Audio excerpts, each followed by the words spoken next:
Hey, Steve Rosenbaum again. Are you ready for video number 2 for SalesCPR, which launches this Monday? Okay, yesterday we started showing you how to set up SalesCPR, just a quick overview. In this video right here, I'm going to show you a special ninja trick. Most people don't even think about doing this, and I'm giving it to you right here. You haven't even bought the product yet, but that's because I'm so convinced that you're going to find so much more information just like this packed in the product. You're going to want it. So hey, take this ninja trick here, use it in your marketing, because what it does is it helps you quickly identify hot prospects.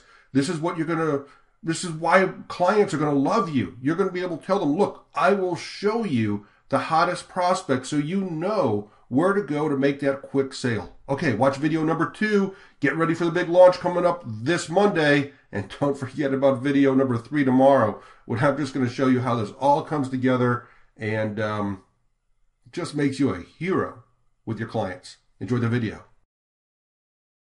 Let's go back over to Office Autopilot. All right.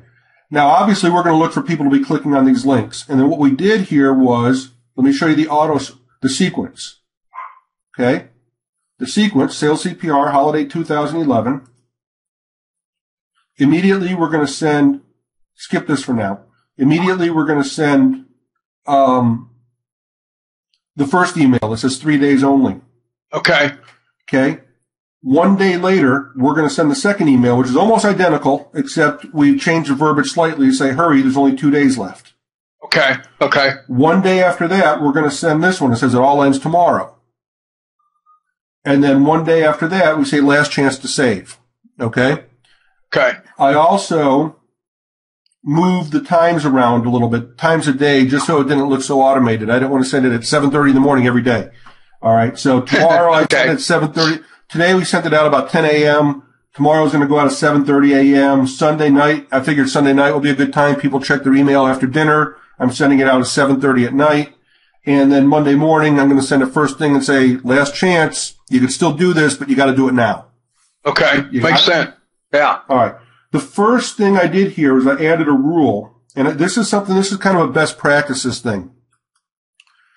I added a tag. All this rule does is it says whenever somebody gets on the sequence, it adds a tag that says sequence SalesCPR Holiday 2011. That way they'll always be tagged with that. I will always know who went through the sequence. Okay. That's all it did was set a tag, okay? Mm-hmm. I like to use a lot of tags. I go overboard with tags. You don't have to. I just do. I probably do also. That way I think it allows you opportunity to sort and track in a multitude of ways. Right. And it also helps with lead scoring, by the way, which is the next thing I want to show you. Okay. Okay. So, it's not the next thing. I'm going to show you, but it's not the next thing because there's something else I want to show you after that. Okay. So obviously the purpose was to get people to click here. Okay. Right.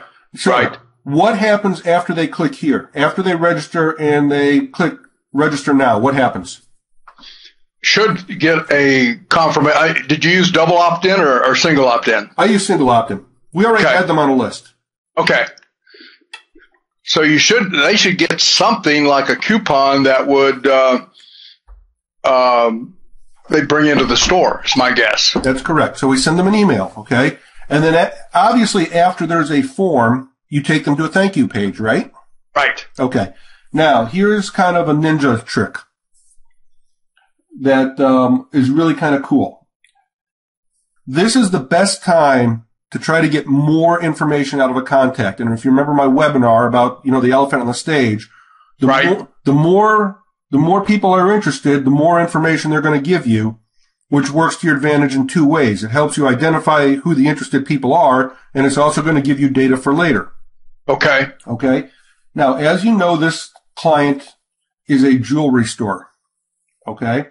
Mm-hmm. So I created a form. I created a whole lot of custom fields. All right. And these are all custom fields. You'll recognize right away when I show you what they are, why I did this. Okay. Let's go to admin. And this is just, I'm showing you, George, because you've really gotten into OAP. And, I know you're going to be at this stage in no time. So the real value you're going to bring to a client is when you can start thinking 4 or 5, steps down the road. Exactly. And so that's why I want to show you this. So before we even did this, I created a whole bunch of custom fields. And okay. It's right here, and it's called spouse information. Okay. What is your wife's first name? What's her last name? What's her birthday? What's her email address? What's her cell phone number? What does your wife like? Here's the same information. Tell me about your husband. First name, last name. So whether I get a wife or a husband, you're going to fill this out. Okay? Okay. When's your anniversary? And then I say, what do you like? And then here's a great one. Would you like us to send your husband reminders? Okay. Would you like us to send your wife gift reminders? Okay. Okay. All right. So obviously you can understand why I did that. Right. All right. So after they complete the form, instead of taking them to a thank you page, I created, this is where we use pearls in OAP. Okay. You know what a pearl is? That's where I'm learning at this stage of the game, but I know what you're talking about when I hear you say that. All right. So this is a very, very advanced strategy, but that's why I'm showing you just to get you thinking about it. It's not hard to execute. I just want you to see it in action. Okay. So we go under pages and we create a landing page. And all I did was I created a smart form there. I didn't even make this look pretty. I really don't care what it looks like. Okay. All I did was create a form, and I just stuck the code in there. I didn't tweak the code or anything.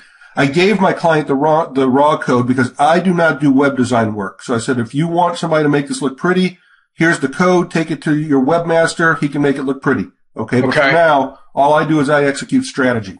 Gotcha. Right? So this says, tell us about yourself, and we'll make sure to send you our most exciting new jewelry specials and gift selections. So they're going to get this after they've already said, I want $100 off. Now we're asking them to tell us what they want. Okay. All right. And tell us about their personal information. Okay. This information is going to come because it's a pearl. It's going to be in there. First name, last name, email. We're asking them for their cell phone number. We're asking them for their anniversary. What do you like? All those custom fields I showed you, I just created a form with them and I stuck them on this page. Okay. All right. So you with me? Yep. Okay. So now what happens is they get the email. Now we're thinking, now we're talking about the funnel here. Okay. Step 1 is open the email. Step 2 is click on the email. Mm-hmm. Step 3 is fill out the form for the $100 gift certificate.